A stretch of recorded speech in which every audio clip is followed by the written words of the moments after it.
Welcome back to Rockstock Channel. It is Friday, May 31st, and we have today, for the first time, Andrea Hodder of Fastmarkets. I don't know, maybe you're the third or fourth different person from Fastmarkets that we've had over the years on the podcast, but this is ahead of Fastmarkets' flagship lithium and battery materials conference at the end of June, 23rd to the 26th. Rodney and I are going to be moderating and participating in a couple of panels there in Las Vegas, as is Andrea, who is based in New York. I think your Twitter says you're, a British gal in New York or something like that. But you are an editor, a writer. You're not a price reporter, but you cover a lot more than just lithium. So this discussion is going to be much broader than just lithium. But at the conference, you will be moderating panel as well, I think, with Patrick Horvath of Exxon, and they've made a bit of a push into DLE in Arkansas. But so we're going to talk broadly about your beat, and your beat is very significantly focused on traditional mining. And there's been a lot of M&A talk, but not a lot of M&A action, as BHP and Anglo deal has not happened. And this follows like Glencore Tech last year not happening. So why is there suddenly all of this activity and interest to merge among the big boys, and why is it not happening? I think we've got to this stage now where companies are looking for growth, and they are realizing that it's very, very hard. It takes billions and it takes years, decades to actually grow units of supply. So they are looking for growth in a different way, which is by buying other companies. And we've seen some small acquisitions. BHP bought Oz Minerals. We've seen some little bits and pieces along the way, but we've not seen any kind of mega mining like we did probably 10, 15 years ago for quite some time. And, the copper story is obviously at the heart of the Anglo BHP saga. It was also at the heart of the Glencore Tech saga. So I think that that's a very common thread running between the two. But, BHP has at the moment had to put up or shut up. It shut up. Effectively, it had to walk away by a certain time under UK takeover law. It was interesting to me that deal they knew that they'd have to come up on price. And I think that you could see by the end that they'd come up about $10 billion, and that you could tell Anglo was a little bit more comfortable with that. But the structure, they just really dug their feet in. That's the interesting part. BHP wanted to totally break the company up and cherry pick the parts it wanted. And the big sticking point was that it wanted Anglo to go and do the dirty work of demerging its South African platinum with metals and iron ore businesses, which didn't go down very well in South Africa, especially because BHP's got a pretty difficult relationship with the country, because after it bought Billiton, the flagship, it pretty much left the country. But also because the demergers would probably have taken a couple of years and shareholders would have been locked out. The thing that was really fascinating to me was that if breaking the company up seemed to be completely against the grain for Anglo, what I found out very interesting was that they decided to speed up an internal review that they were already doing. And they announced that they plan to break up the company and focus on copper, crop nutrients, and iron ore. And that to me is interesting, again, because it's that whole focus, get rid of the little bits we don't want and then see. So it seems even more radical than the proposal by BHP. So now BHP has to take a step back for 6 months unless another company comes in to bid for Anglo. So it might not be over. It could wait and see where we are in 6 months, a year, when Anglo has actually done this work, and then be a much more attractive, streamlined company. So in a way, it could be just dressing itself up for a better marriage down the line. I think you touched on something really important there, Andrea, and that is the reality of what it takes to build a mine, and the cost and the length. And what you're clearly seeing from companies now is, having done the economics, they figure it's a better bet to pay a premium given where prices are relative to spot prices of commodities, and do those deals. Based on the BHP bid for Anglos and some of the other talk we're hearing and almost every report I read, would you say it's a fair comment that the majors all assume that copper is a slam dunk as an investment for the next 15, 20 years? I think so, yes, because, and I spend a lot of time in the copper industry really with the companies there. You know, I go to a lot of the events and the conferences, and the miners have been obviously bullish for a very long time, but I feel like the story has just gotten out there again. Maybe BHP helped a little bit, but investors are really waking up to the fact that in the long term, there is a very good fundamental story for copper, and it takes so long. Because it takes so long to build a mine, decades, really, it's absolutely crazy considering. So these big deposits are also in really quite risky, often areas. All the easy copper is being mined already. So you're going to have to convince your shareholders. You need to go into the DRC. You need to be in Pakistan. You might have to go into Afghanistan. You've got to go into countries where shareholders previously may have been a little bit reluctant and didn't want to take on that risk geopolitically, security-wise in some instances as well. And the only way to add units, therefore, if they're not going to go in those jurisdictions, is to buy a company. The thing that was weird for me, as again with this Anglo BHP deal, was there are much easier ways to get into copper if that's what you're looking to do. There are other copper targets out there. First Quantum, Tech's base metals business, which is obviously in play. Ivanhoe Mines, London Group, they have a whole host of units. Antofagasta, Freeport, there are tie-ups that you could do in some shape or form, joint ventures, whether it's a joint venture or an acquisition. So I think it was almost a kind of a strange way to go about getting copper if that's what they really, really wanted. And maybe the way that it's going to have to be now is let them streamline it and see. But you noted their traditional miners. I think we're all laser focused on those traditional miners, but you've got to remember Saudi Arabia's public investment fund has been very active. They want to make mining one of the third pillars of the country's national economy. They're diversifying very quickly, and they've got big money to throw around. There are other sovereign wealth funds. So I think that we are watching these traditional miners, but we've got to look at, these kind of curveballs that can come in and some out of nowhere sometimes, seemingly, but actually they are there. They have been investing for many years. They do it across the board in the base metals, across the board in, other markets. And now they're if they decide to turn their attention to copper, game over on the valuation side. They've got the money. Andrea, I forgot to properly introduce you, other than the fact that you're in New York, and you did just start a podcast called Fast Forward. I think you interviewed one person so far from the U.S. State Department. We will talk a little bit about U.S. policy, but I also forgot to just introduce again to everybody watching here. Nothing you're going to hear is financial advice, but if you like this video, please like and subscribe to Rockstock channel and click the notification bell so you get all of our videos going forward, and leave a comment. And if you haven't already done so, please register your email at rkequity.com so you can get our Lithium-ion Bull newsletter. And if you have any questions you don't want to put in the comment, but you want to ask Rodney and me directly, do so at rockstockchannel@rkequity.com. Andrea, you've been covering commodities for how long? And has it always been for Fastmarkets, or were you a journalist somewhere?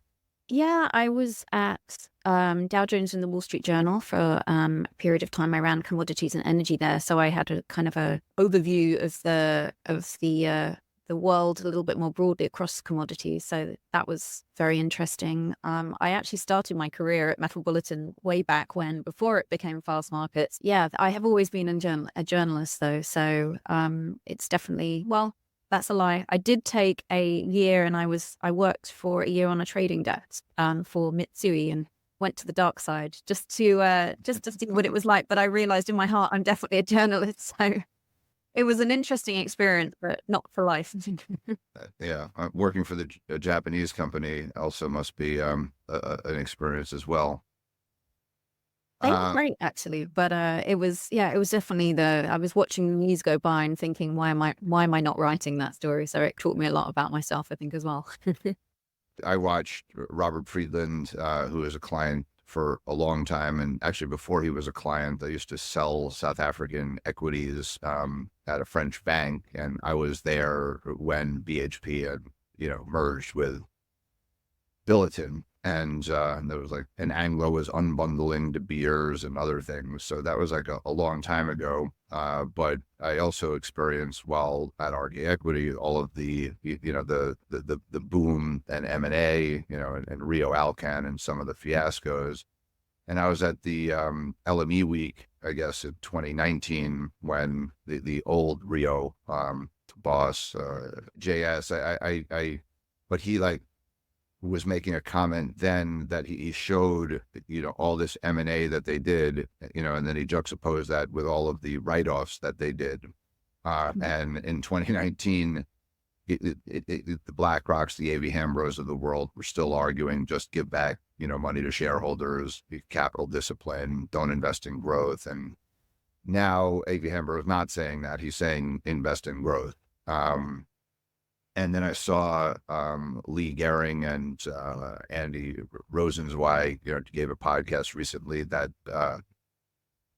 mining equities have never been cheaper, relative to where the prices have been. So it's been a hated sector for a very long period of time.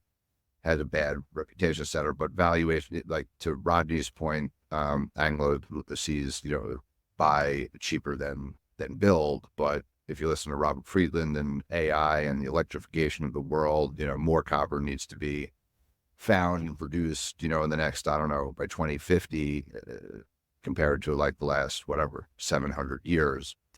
So I guess, what are you, what are your thoughts on copper? What are your thoughts on nickel? Because nickel prices, there's a whole story, on China, but now New Caledonia.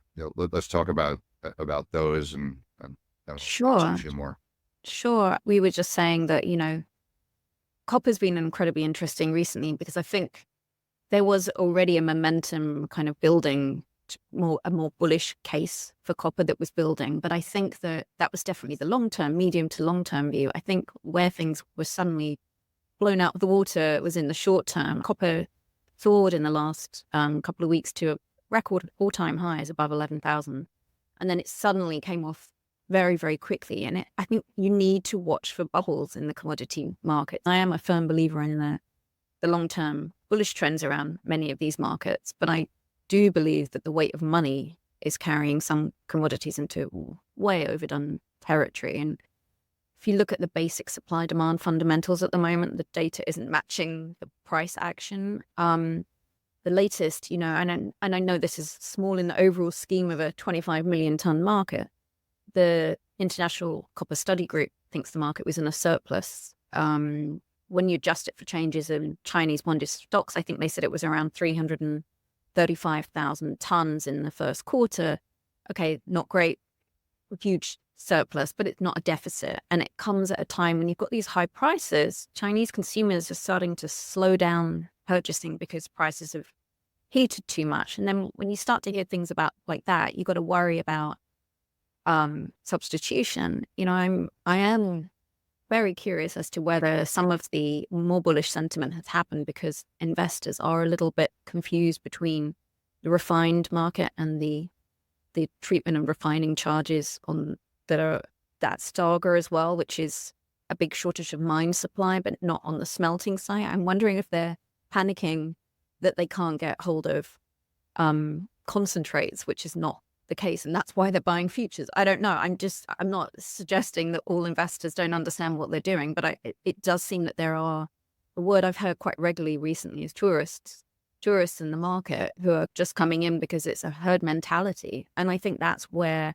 you see these big price swings, and that doesn't help your equity investor say, I'm confident that this market is something I want to get involved in, this company. If the share prices, if the price of the underlying market is so volatile, then how comfortable am I investing in there? And I think that can be sometimes a deterrent. We just had this huge short squeeze on COMEX that because the price went so high so quickly, a lot of people were caught out.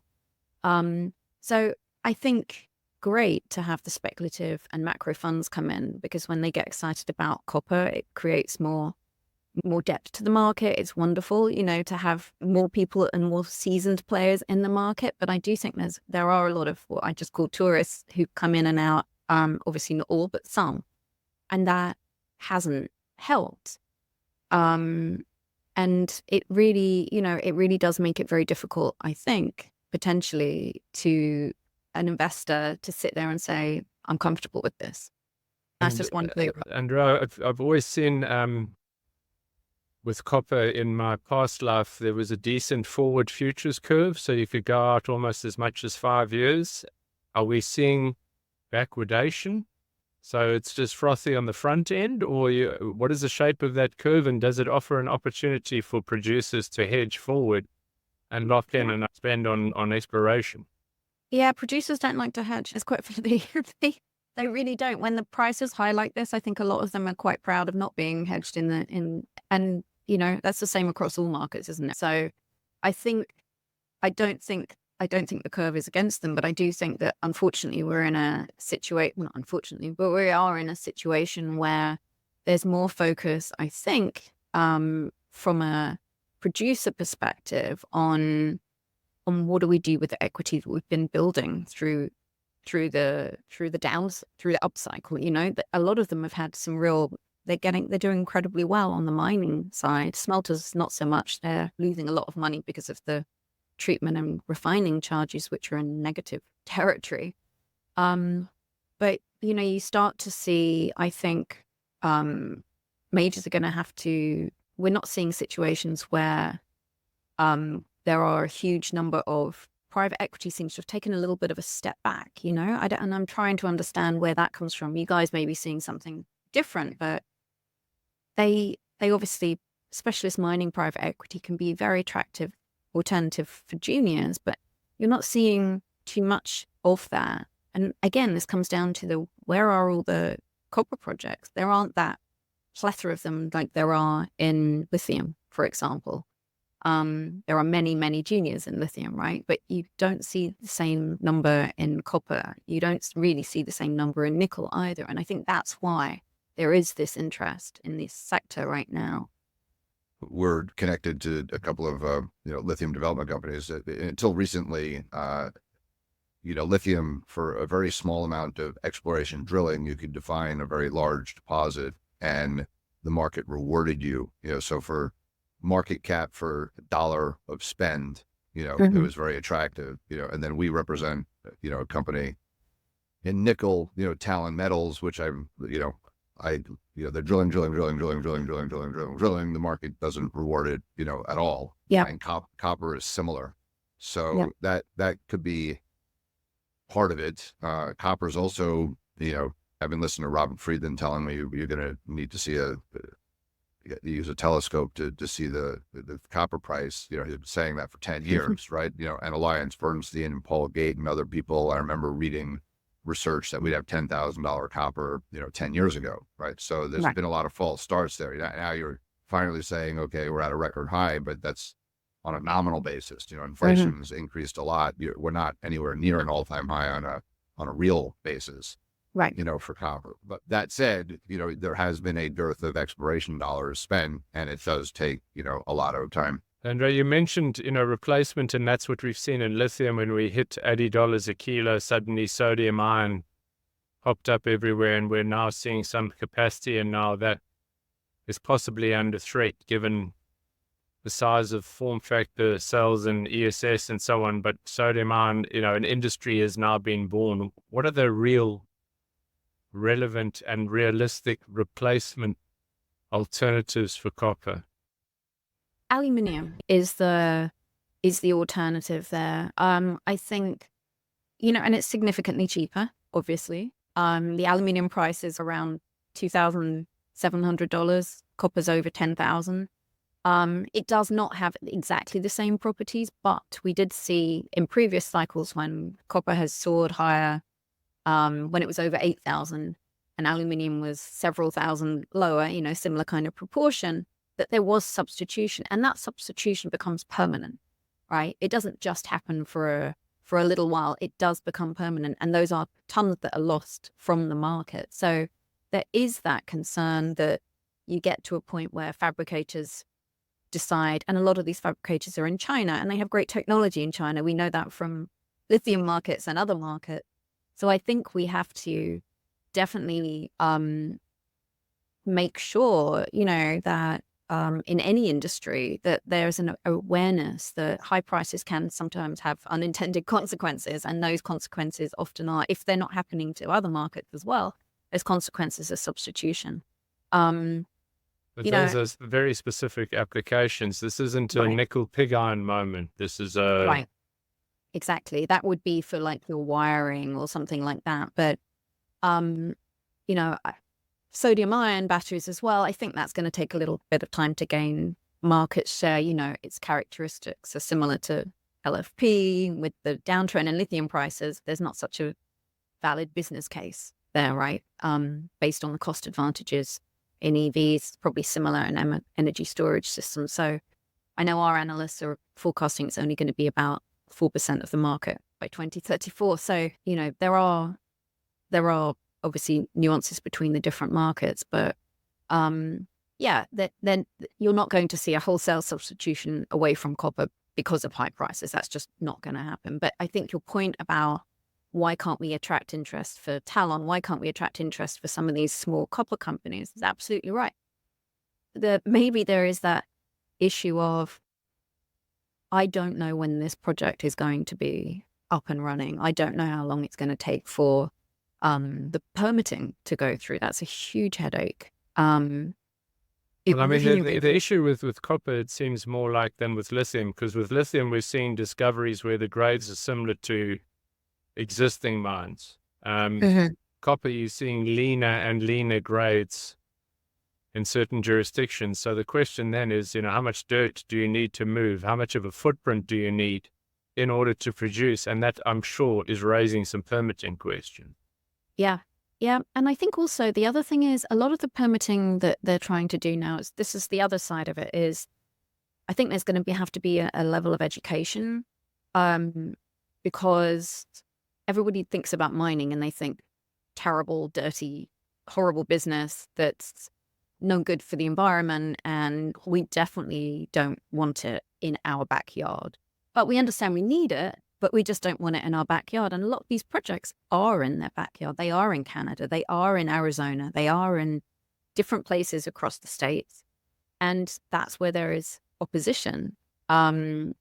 Somebody was telling me that it can take, 5 or 6 years to get the permits for a recycling plant.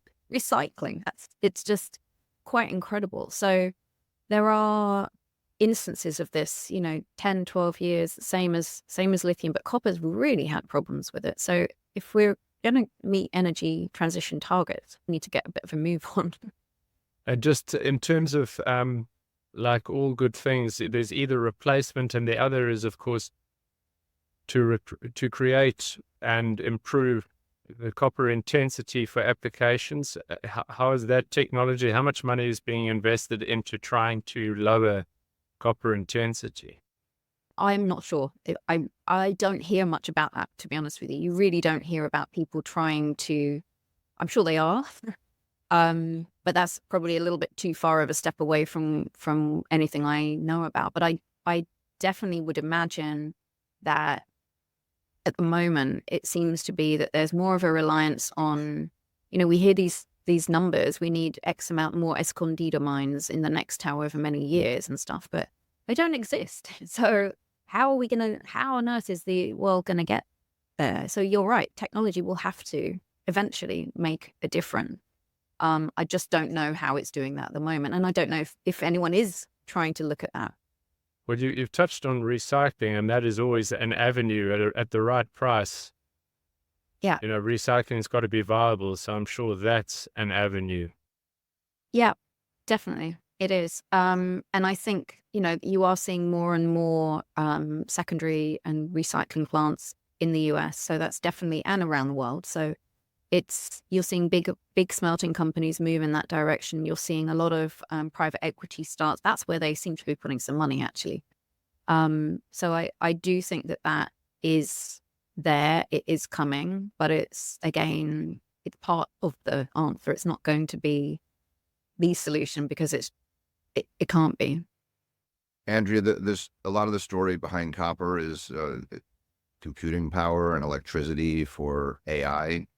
Is that applicable as well to lithium, nickel? I was just thinking, like, shouldn't that generate more demand for energy storage solutions? Yeah, nobody has really talked about any other market with AI other than copper. So I certainly don't hear people talking about it. In theory, though, yes, it should. It should be applicable to all batteries for energy storage solutions. So it's interesting that we aren't hearing that. And maybe it's just, a few years ago, it was copper and EVs and infrastructure charging, right? But then I think they realized that wasn't necessarily there yet. So AI seems to be the next thing everybody is talking about. I'm not saying it's not going to be the big thing. And I think if you're talking about it now, it means, you get the story, you understand it. But how much it actually accounts for the market, I don't know. Will it eventually? Yes. Will it therefore have implications for other metals too? Absolutely. Yeah. No, I agree. I think it will. The upcoming, we've been talking a lot about, Elon Musk is having his robo-taxi unveil day, which is August 8th. And 4 years ago, he had his battery day, which was like a month or two before the election. And this is going to be a couple of months before the election. But so to the extent, Tesla was meant to be a battery company 4 years ago. Now he's saying it's a bet on autonomy. Both.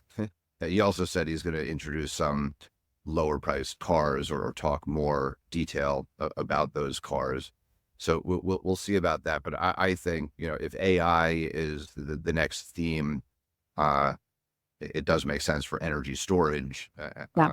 Could we talk a little bit about nickel? Because nickel had a disaster of, 2 years or so, as China and Tangshan and Indonesia, and so what's happened there, what's happening in New Caledonia that has resulted in this, rise in the nickel price, but also if we could tie this into, U.S. policy, because is it okay? Like there's some thought out there that China, not only wants to have cheap nickel for itself, but they also want to control the nickel price, right? They have geopolitical leverage, from that. So I don't know what your thoughts are, but if you can help us. Yeah.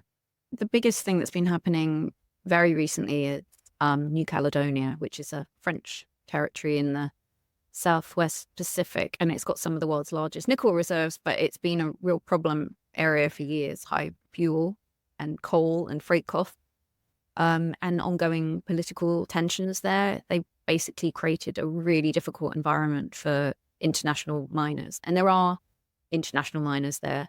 That's been the situation for a long time, but what's happened lately is that some proposed changes to electoral laws were basically opposed by the indigenous population of New Caledonia, and the situation deteriorated to the point of riots.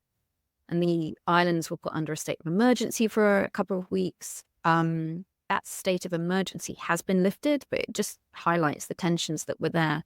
And before all of this happened, it already was pretty bad for the miners there. You have Glencore had a smelter there called Koniambo, which it put on care and maintenance in February, so that wasn't operating anyway. You had 5, I think it is, mines and a smelter operated by Eramet under SLN, Société La Nickel, and a consortium running the Goro mine and processing plant, which is under Crony Resources New Caledonia.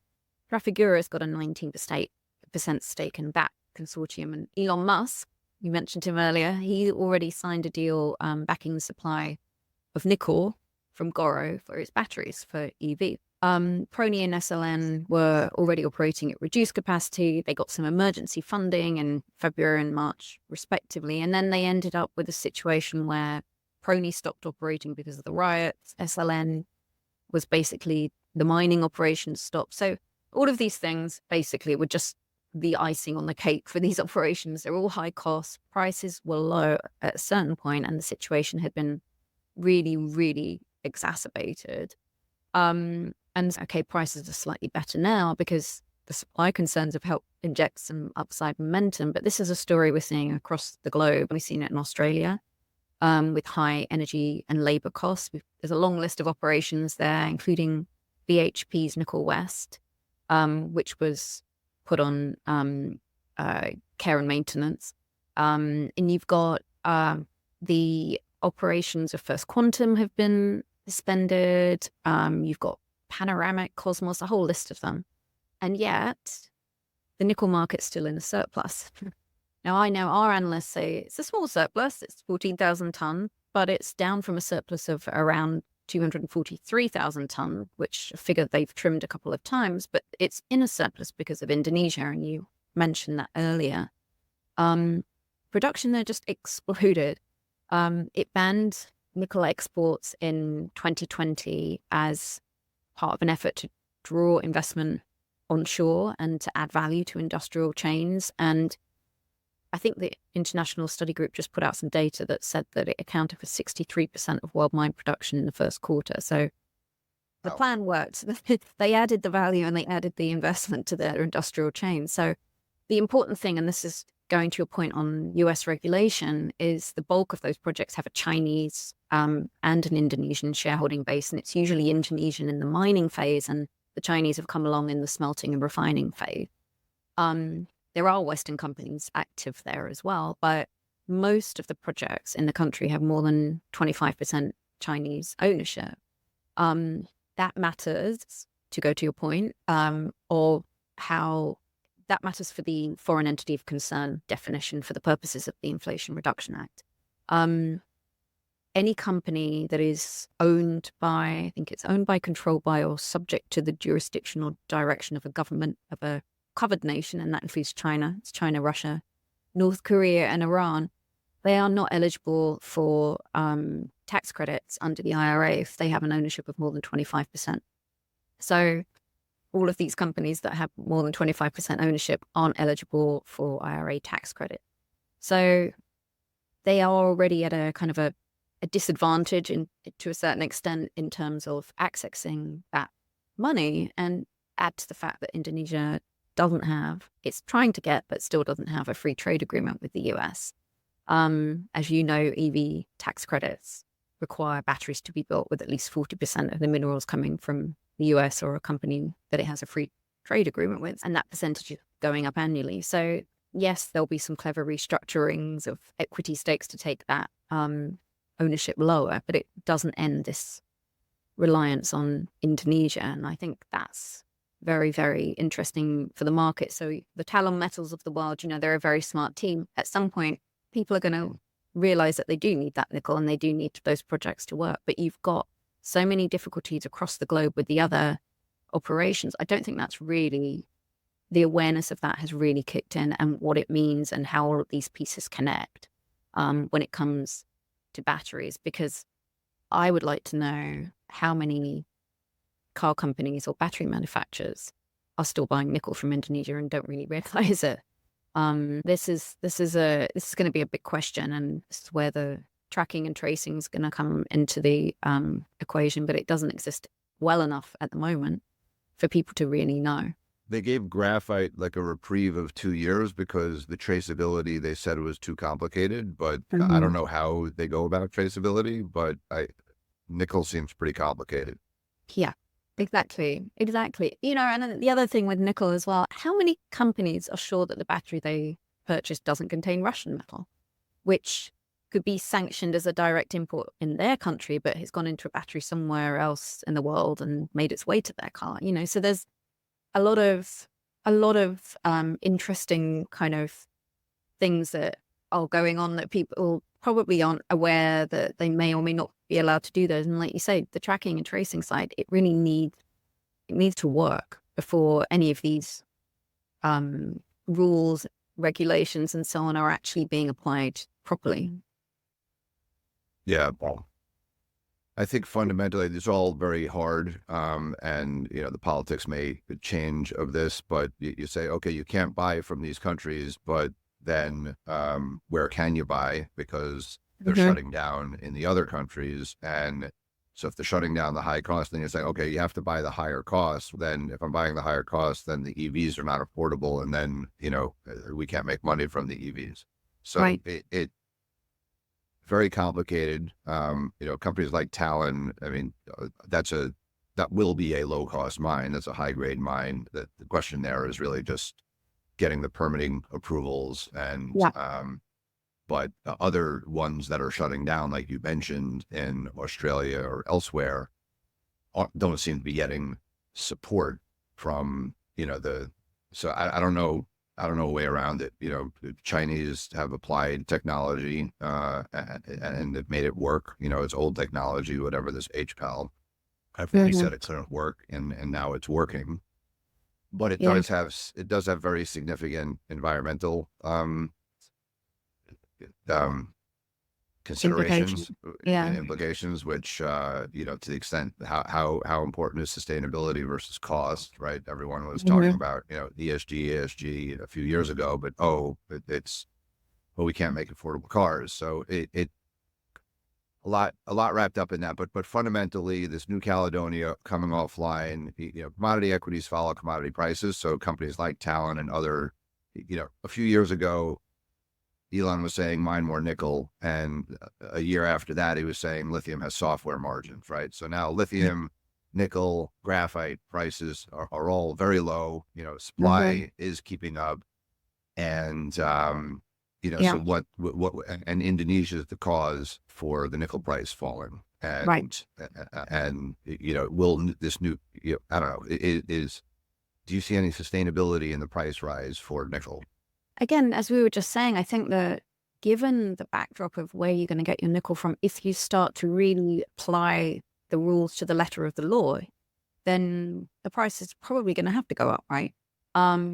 We hear a lot about this price bifurcation. Some countries buy from here, some companies can't buy from here. Maybe we do see more of that. I think the supply chain, so I think thinking around battery chemistry is going to potentially have to shift if projects are just going to disappear or close or reduce capacity in nickel. Maybe that's a benefit for lithium, so unless we saw what happened when battery companies decided we're not going to use, or OEMs decided we don't want cobalt in our batteries, or we want less cobalt in our batteries, they engineered it out. Do we get to a stage where we start to see nickel being replaced? Many instances. The growth of LFP is partly the reason for that. Let's just switch to lithium and the upcoming conference. Last year, I remember you interviewed all the majors, Albemarle and Livent or whatever, Arcadium and Ganfeng. And I know the CEO Raju is going to be moderating, that panel. But and you're interviewing Patrick Horvath of Exxon. So, but Albemarle, Arcadium. What do you think are the hot topics? When you're out at the conference, what are you thinking that people should be focused on, and we'll be talking about from the broad lithium companies, and then we'll talk about Exxon. Yeah, I'd actually really love to know what the OEMs are telling them about the ESG stuff we just discussed, and whether it's actually translating into action, because we hear so much about sustainability, but does it really matter to their customers, or are they more focused on securing the materials at any cost? And if it does matter, are they paying these green premiums we hear about? Does this magical green premium, this price bifurcation exist? And how much leverage has changed for the mining companies to secure those green premiums as prices have fallen and supplies have stayed relatively ample? I think that would be very interesting to hear their views on that. I don't know if you've got thoughts on that. Well, my thoughts on that come actually from our interview with Paul Graves. I think he has like 5 major auto OEMs who now understand that they need to put in floor pricing that's high enough to justify them continuing investing. Those floor prices over reasonable periods of time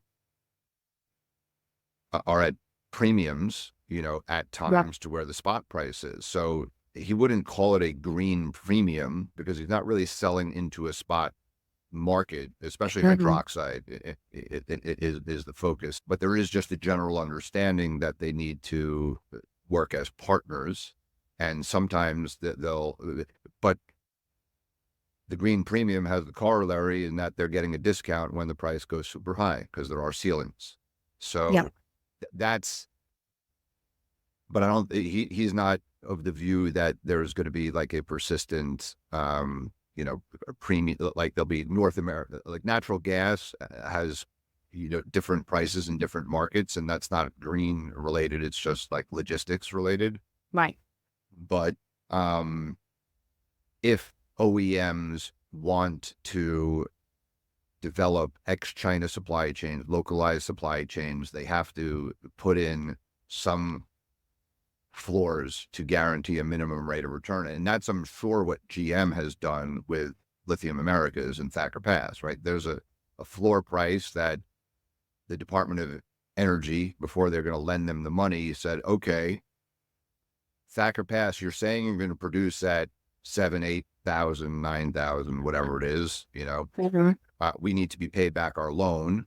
GM, you've got to pay a minimum of, I don't know, $14,000, $15,000 a ton, for a period of time. So I'm absolutely certain there's a long-term floor in that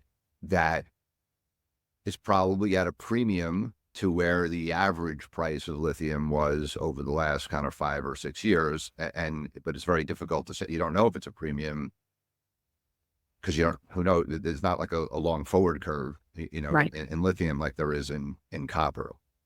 Okay. So besides green premiums, other topics you think are hot? Yeah, look, the price action and where they see things, obviously, I don't know if they'll be able to talk about that, but that would be interesting, whether they see these kind of big swings in prices becoming less volatile as we go along. I think they probably do, or hope so anyway, what they're doing with their projects as a result. And obviously that's important for all of those companies. I am really interested in the oil and gas majors. I know we may have slight differences of opinion on this. I'd love to hear what you think, but I personally think that they seem to be, yes, they're putting a lot of time and attention into how they can become big in lithium. They understand the technology, ticks all the boxes as a diversifier. They've got the deep pockets to withstand the cycles. They've got the relationships with the major car makers. They know how to develop the automotive technology. So they've got a customer base ready-made for lithium production. I'm watching them to see what they will do eventually, because I think they could be more important than we necessarily know. And they may not be going massively into it right now, but I think they're finding their feet and working out the world and the industry before they decide, who do we buy? Okay, so you're interviewing Patrick Horvath. Exxon is a major, so I think they're one of the top sponsors of this conference. So it's in line with Exxon spending money on lithium. They've been very vocal on their website, and doing podcasts. And so they're a cynic, watching Exxon over time that would say there's all sorts of projects that they promoted and then killed, or and they do things, for PR reasons. So like to make, and also some of the statements that they've made about production expectations, if that was like put out by a junior miner, the regulators would, slap them for that disclosure. I'm curious, you're going to interview, him. Obviously they have the balance sheet.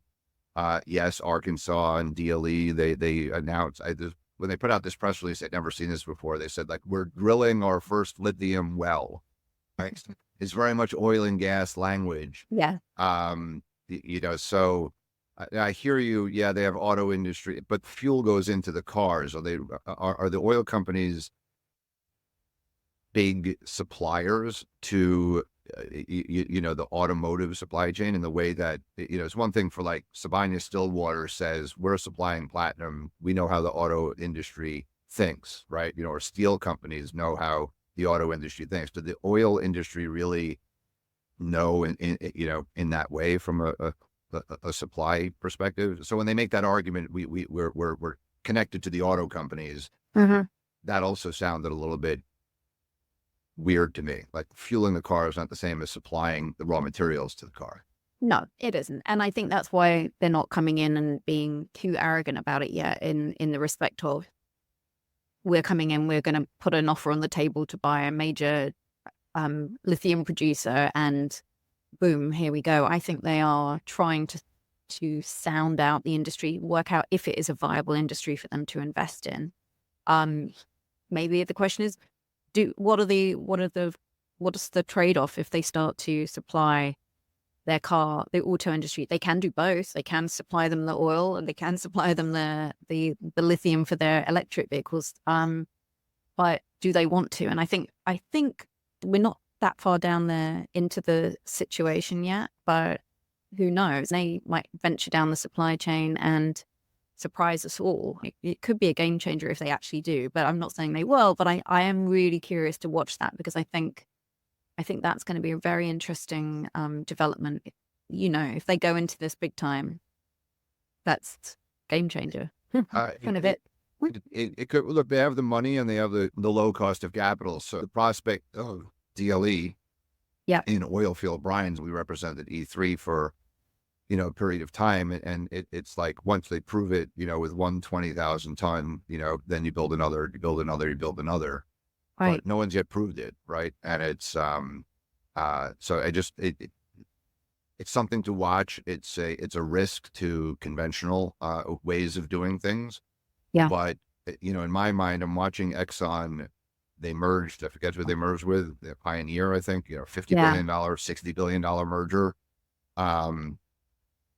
Albemarle sitting there at a 15 billion market cap, and they have a catalyst business, which is not just a lithium business. So like if they were really serious, there was a time when the multiple of the oil companies were very low and the lithium companies were very high, and you could argue it wasn't accretive. But that's not the case anymore, because Albemarle's valuation has fallen to an oil company or a mining industry multiple. So, right. And so to me, if they're really serious, a $15 billion check or 20 Albemarle, and if they wanted to sell the bromine business, whatever, like that, then I believe they're serious. Yeah, no, exactly. I totally agree with you. I totally agree. That's why let's see where this goes. You're right. We might be sitting there. This is R&D, right? / PR in my judgment. We won't know, but I'm just wondering if in a few years, Exxon saying, we tried, it didn't work, right? And then a whole host of other DLE players, suffer because everyone says, oh, Exxon tried, it didn't work. And, it was a cynical ploy all along, from Exxon. Anyway, I'm not saying that's going to happen. Just, I know people who worked at Exxon, who have observed Exxon and other, oil companies. And this has been what they've said, that this is an MO of Exxon. Yeah. Yep. Watch this space, eh? Okay. Is there anything else, Rodney, that you want to ask Andrea? No, this is great. Obviously, we'll see you at the conference. Yeah. Look forward to it. Yeah, not long to go, just a few weeks. I think it's the 24th to the 27th in Vegas again. So I don't see your name down on the running club, though. Really? I don't know what that oversight would be. I must be doing the yoga class instead. I might see you there, Andrea. I didn't realize that. The yoga. Yeah. Yeah, Yeah. yeah. Okay. I'll sign up for that. Okay. Perfect. Thank you for having me. It's been great. Great to chat with you guys. Pleasure, Andrea.